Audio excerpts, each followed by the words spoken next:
কয়েকদিন পরেই গঙ্গাসাগর মেলা। সারা দেশ থেকে পুণ্যার্থীরা এই মেলায় আসেন পুণ্য স্নানের উদ্দেশ্যে। তাই এই পৌষ মাস গঙ্গাসাগর জমজমাট। তবে সারা বছরই এখানে ভক্তদের আনাগোনা লেগেই থাকে। কয়েকদিন আগেই আমিও দর্শন করে আসলাম বাবা কপিল মুনির পুণ্যভূমি গঙ্গাসাগর।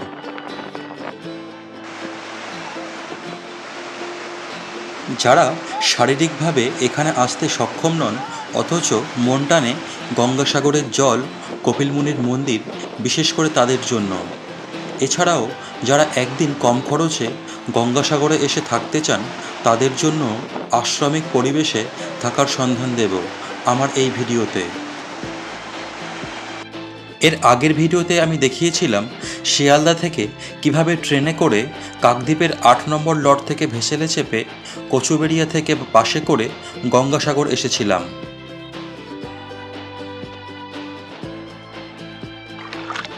তবে এবারে আমি একটা রাত থাকব গঙ্গাসাগরের ওঙ্কারনাথ আশ্রমে। চলুন যাওয়া যাক তবে। এই ওঙ্কারনাথ আশ্রমের আরও এক নাম হলো লক্ষ্মীনারায়ণ টেম্পল, যোগেন্দ্র মঠ। গঙ্গাসাগর বাসস্টপ থেকে এই আশ্রমের দূরত্ব ৯০০ মিটারের মতো। টোটোতে ভাড়া নেবে ২০ টাকা। এখান থেকে গঙ্গাসাগরের সমুদ্র সৈকত একদম কাছেই। আর কপিল মুনির আশ্রম হেঁটে অথবা টোটো করে যেতে পারেন। চলুন এই আশ্রমে প্রবেশ করা যাক। এই আশ্রমের ঘর ফোন করে অথবা এখানে এসেও বুক করতে পারেন। তার নাম্বার আমি নিচে দিয়ে দেব।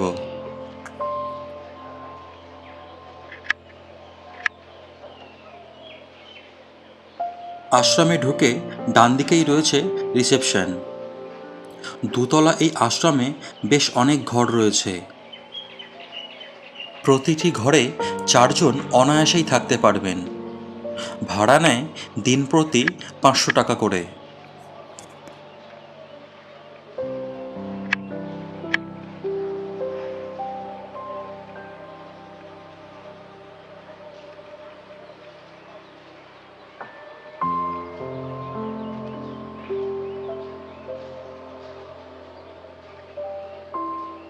ভিতরে অনেক বড় একটি পুকুর আছে। গরমকালে এই পুকুর পাড়ে বসতে বেশ ভালোই লাগবে। পুকুরের ওপারেই রয়েছে লক্ষ্মীনারায়ণের মন্দির, যেখান থেকে সারাদিনই ঠাকুরের গান আপনার কানে আসবে।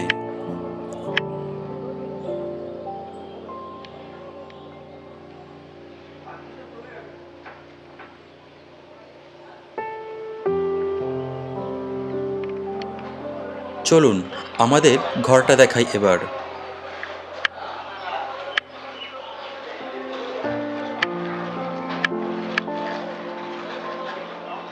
দুটো খাট একসাথে জোড়া লাগানো আছে, যেখানে অনায়াসেই ৪ জন থাকতে পারবেন। একটা সেন্টার টেবিল, একটা চেয়ার এবং মসকিটো অয়েল দেওয়া আছে। জলও দেওয়া আছে, যা এই আশ্রমেরই টিউবওয়েল থেকে আনা।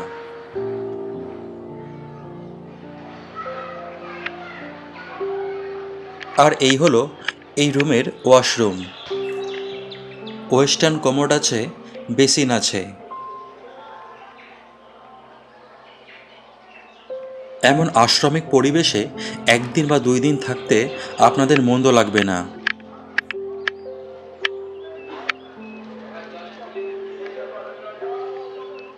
এটা হলো দোতলার বারান্দা। প্রতি ঘরে গেস্ট আছে, তাই দেখাতে পারলাম না। এখানে দুপুরের খাওয়ার কোনো ব্যবস্থা নেই। এই আশ্রমের আশেপাশে এছাড়াও কপিল মুনির আশ্রমের আশেপাশে অনেক খাওয়ার হোটেল আছে, সেখান থেকে খেয়ে নিতে পারেন। তবে আগে থেকে বলে রাখলে রাতের নিরামিষ খাবার পেতে পারেন এই আশ্রম থেকে, জনপ্রতি ৫০ টাকা দিয়ে। ভাত এবং রুটি দুটোই পাবেন রাতে।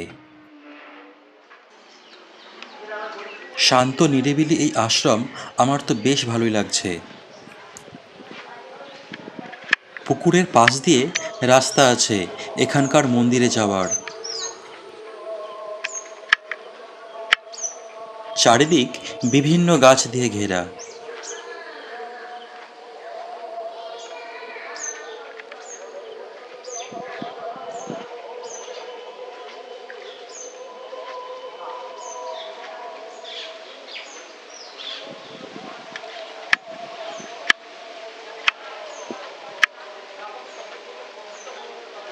এইদিকে প্রচুর ঘর করা আছে গঙ্গাসাগরে আগত পুণ্যার্থীদের থাকার জন্য। তাদের খাওয়ার জন্য রান্নারও ব্যবস্থা করা হয় তখন। আর এই হলো এই আশ্রমের অন্যতম আকর্ষণ, লক্ষ্মীনারায়ণের মন্দির। সিঁড়ি দিয়ে ওপরে উঠতে হয়।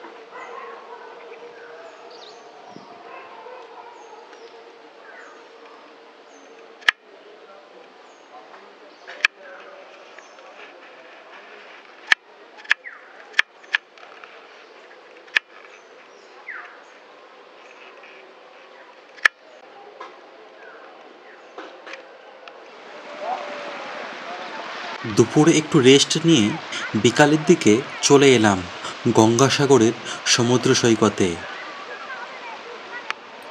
মূল জায়গা থেকে আমি একটু দূরেই আছি, যেখানে মানুষের আনাগোনা কম। অপূর্ব লাগছে চারিদিক।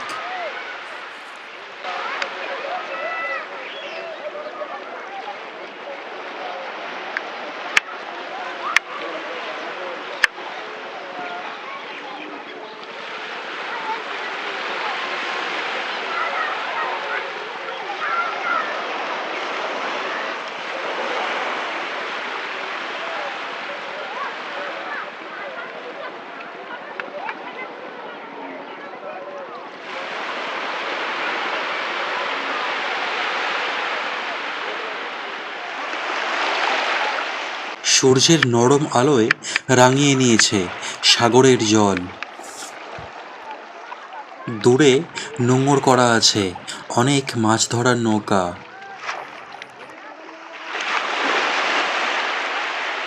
ভাবিনি এমন অপূর্ব সূর্যাস্তের সাক্ষী হব কোনোদিন।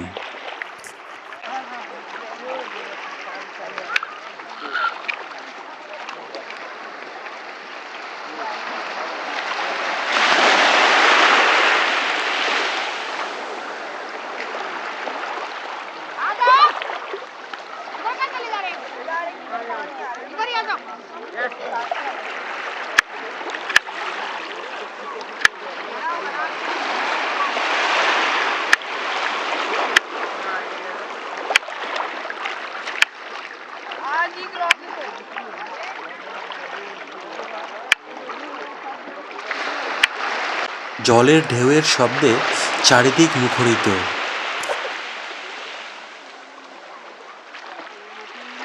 গঙ্গাসাগরে আগত পুণ্যার্থীদের সাগরে ছুঁড়ে ফেলা 2 টাকা 5 টাকার কয়েন কিছু মানুষের ভালো থাকার চাবিকাঠি। জিজ্ঞাসা করে দেখলাম হাঁটু জলে অক্লান্ত পরিশ্রমের পর কখনো 50 টাকা, আবার কখনো 20 টাকা পায় বালির ভিতর থেকে। সত্যিই মানুষ এখানে পুণ্য অর্জন করতেই আসেন। তাদের ফেলে যাওয়া পয়সায় কিছু মানুষের খাবারের সন্ধান তো হয়। প্রতি বছর লক্ষ লক্ষ তীর্থযাত্রীর গঙ্গাসাগরে আসার অন্যতম কারণ হলো কপিল মুনির মন্দিরে পূজা অর্পণ করা। এই বছরের গঙ্গাসাগর মেলা শুরু হবে 8ই জানুয়ারি থেকে, চলবে 17ই জানুয়ারি পর্যন্ত। 15ই জানুয়ারি রাত 12টা 30 মিনিট থেকে 16ই জানুয়ারি রাত 12টা 13 পর্যন্ত পুণ্য স্নানের সময়। এই সময়ে পুণ্যার্থীরা সাগর সঙ্গমের পূর্ণ জলে স্নান করে কপিল মুনির আশ্রমে পুজো দিয়ে মহর্ষি কপিলের আশীর্বাদ পেয়ে শান্তি লাভ করেন। সন্ধ্যায় এই সাগর পাড়ে পণ্ডিতদের মন্ত্রপাঠের মধ্যে সমুদ্রের জলে হাজার হাজার ভাসমান প্রদীপের আলোয় আলোকিত হয়ে ওঠে।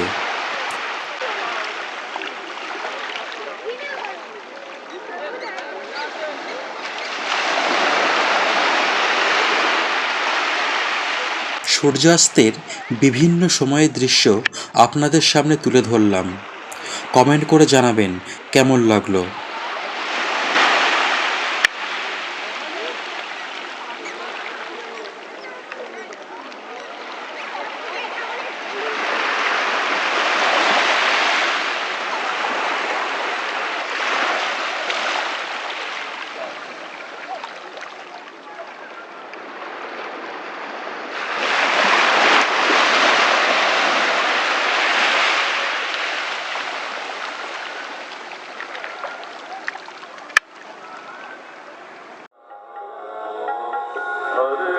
আশ্রমে ফিরে এসে দেখি মন্দিরে সন্ধ্যা আরতি দিচ্ছেন আশ্রমের পূজারী। আমিও সন্ধ্যা আরতি দেখলাম প্রাণ ভরে। এমন গানের সুর মনকে অনেক হালকা করে দেয়।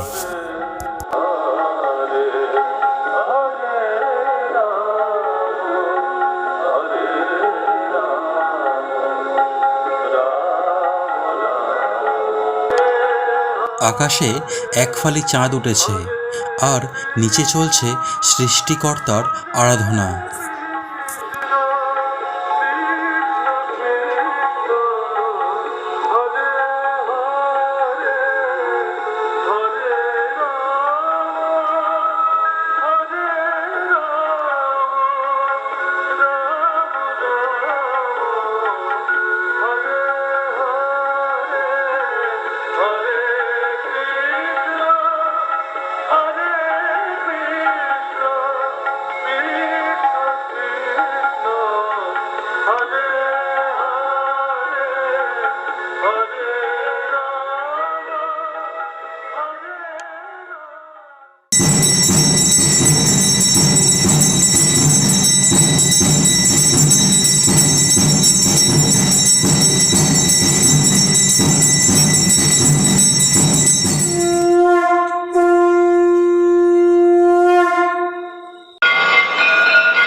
এরপর চলে এলাম কপিল মুনির আশ্রমের সন্ধ্যার আরতি দেখতে।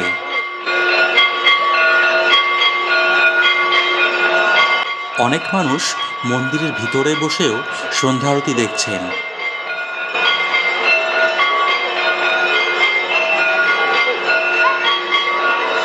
রোজ প্রায় 1 ঘন্টা ধরে চলে এই আরতি। 7টায় শুরু হয় এবং রাত 8টায় শেষ হয়।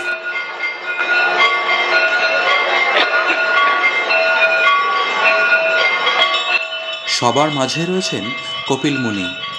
বাম দিকে আছেন মা গঙ্গা এবং ডান দিকে ভরত মুনি। এছাড়াও রয়েছেন পবনপুত্র হনুমানজি এবং বাবা ভোলেনাথ।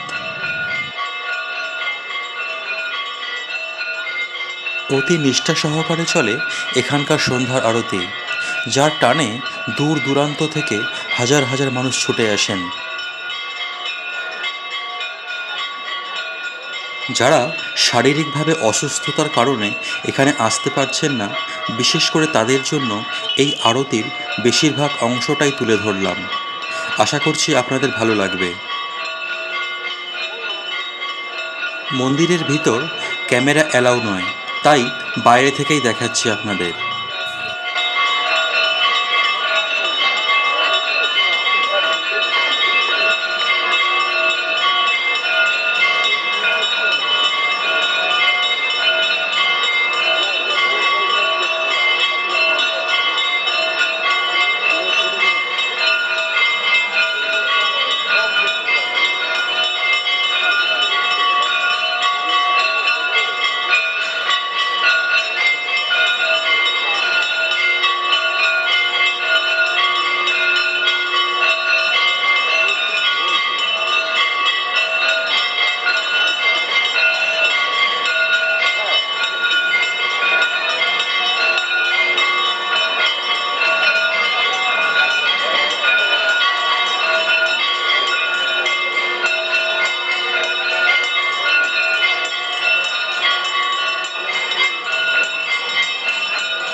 বছরের অন্যান্য সময় এমনই থাকে এখানকার পরিবেশ।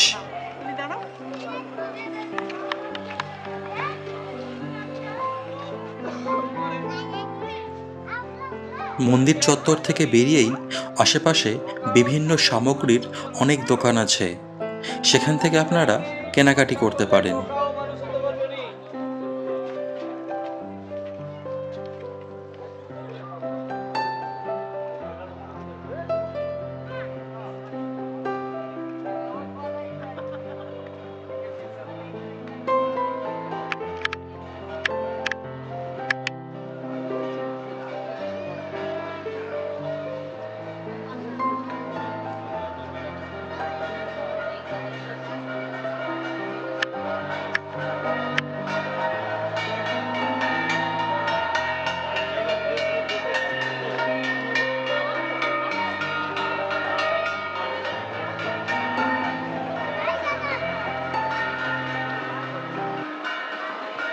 ভোরে ঘুম থেকে উঠে চলে এলাম সাগর পাড়ে। আশেপাশের বিভিন্ন মন্দির থেকে ভেসে আসা প্রভাতী গানের সুর মনকে পবিত্রতায় ভরিয়ে দিচ্ছে। এই সময় সমুদ্রের জল অনেকটা দূরে থাকে। আমাদের ঘরের খুব কাছেই এই গঙ্গাসাগর দীঘাপুরীর থেকে প্রাকৃতিক সৌন্দর্যে কোনো অংশেই কম নয়। এই গঙ্গাসাগর কিংবদন্তি হওয়ার পিছনে একটি পৌরাণিক কাহিনী আছে। ভাগবত পুরাণ অনুসারে কপিল মুনির পিতা ছিলেন মহর্ষি কর্দম মুনি এবং মাতা ছিলেন দেবাহুতি। পুরাণে বর্ণিত কপিল মুনির পিতা মহর্ষি কর্দম ভগবান বিষ্ণুর আদেশে বিয়ে করতে সম্মত হন এই শর্তে যে ভগবান বিষ্ণু তার পুত্ররূপে মর্তে আবির্ভূত হবেন। মুনির ইচ্ছা পূরণের জন্য বিষ্ণু দেবাহুতির গর্ভে জন্মগ্রহণ করেন। কর্দম মুনি পুত্রের নাম রাখেন কপিল। কপিল মুনি প্রথম জীবনে বেদের অগাধ জ্ঞান অর্জন করেন এবং সাংখ্য দর্শনকে সারা বিশ্বে প্রসিদ্ধ করেন। ইক্ষ্বাকু বংশের রাজা সগর মহর্ষি ঔবের নির্দেশে শত অশ্বমেধ যজ্ঞ করার সিদ্ধান্ত নেন। যজ্ঞের শেষে তিনি অশ্বগুলিকে বিশ্ব পরিক্রমার জন্য মুক্ত করেন।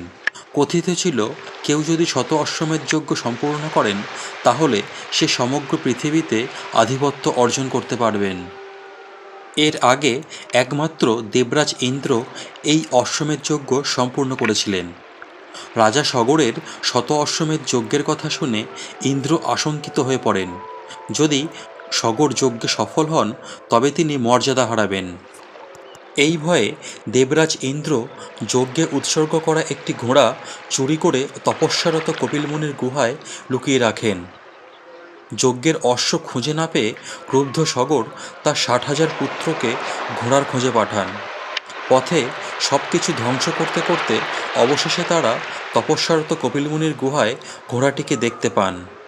দেবরাজ ইন্দ্রের মায়াজালে মতিভ্রষ্ট হয়ে সগর রাজার পুত্ররা কপিল মুনির ধ্যানভগ্ন করেন এবং তাকে চোর বলে অপমান করতে থাকেন। তখন ক্রুদ্ধ কপিল মুনি চোখ খুলে রাজা সগরের 60,000 পুত্রকে ভস্ম করে তাদের আত্মাকে নরকে পাঠিয়ে দেন। বহু বছর পরে রাজা সগর তার 60,000 পুত্র এবং যজ্ঞের ঘোড়ার সন্ধানে তার পৌত্র অংশুমানকে পাঠান। অংশুমান খোঁজ করতে করতে কপিল মুনির আশ্রমে আসেন এবং বিরাটাকার ধ্বংসস্তূপের কাছে ঘোড়াটিকে দেখতে পান। অংশুমান কপিল মুনিকে সন্তুষ্ট করার জন্য তপস্যা করেন। তপস্যায় তুষ্ট হয়ে কপিল মুনি ঘোড়াটিকে নিয়ে যাওয়ার অনুমতি দেন। কপিল মুনির কাছ থেকে অংশুমান জানতে পারেন একমাত্র গঙ্গার পবিত্র জলে সাধ্য কাজ করলেই তবেই তার মিত্র পরিজনদের আত্মার মুক্তি পাবে।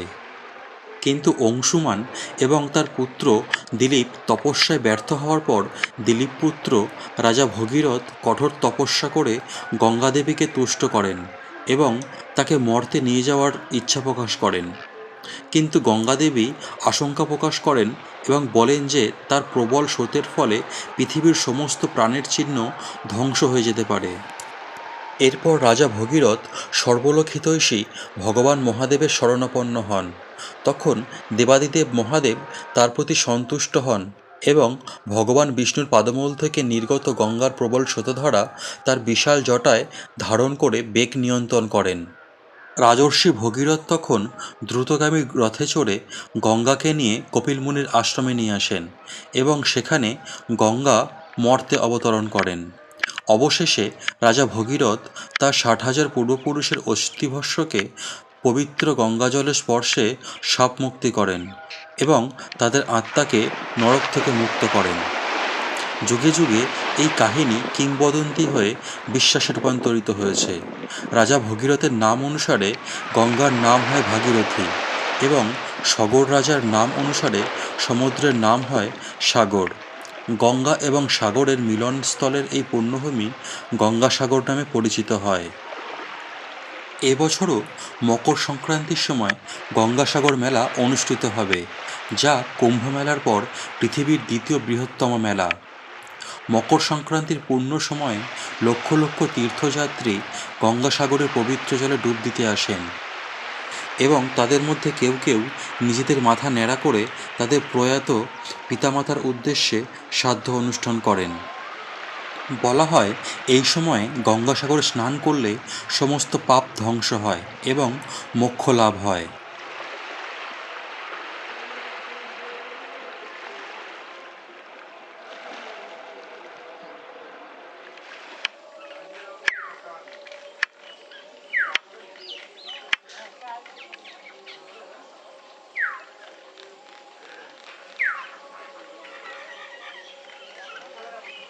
সাগর জলে স্নান করে চলে এলাম কপিল মুনির আশ্রমে পুজো দিতে। পাশেই প্রসাদ কেনার নির্দিষ্ট জায়গা আছে।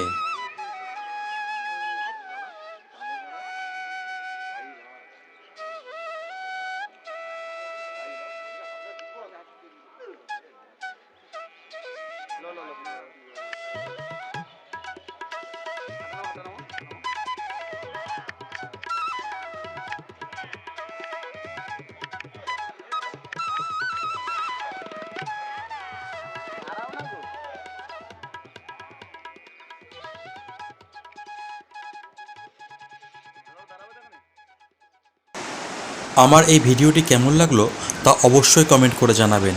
ভালো লাগলে আমার চ্যানেল এসেন্স অফ নেচারকে সাবস্ক্রাইব করে সাপোর্ট করার অনুরোধ রইল। ভালো থাকবেন সবাই। শীঘ্রই দেখা হবে নতুন কোনো ভিডিওতে।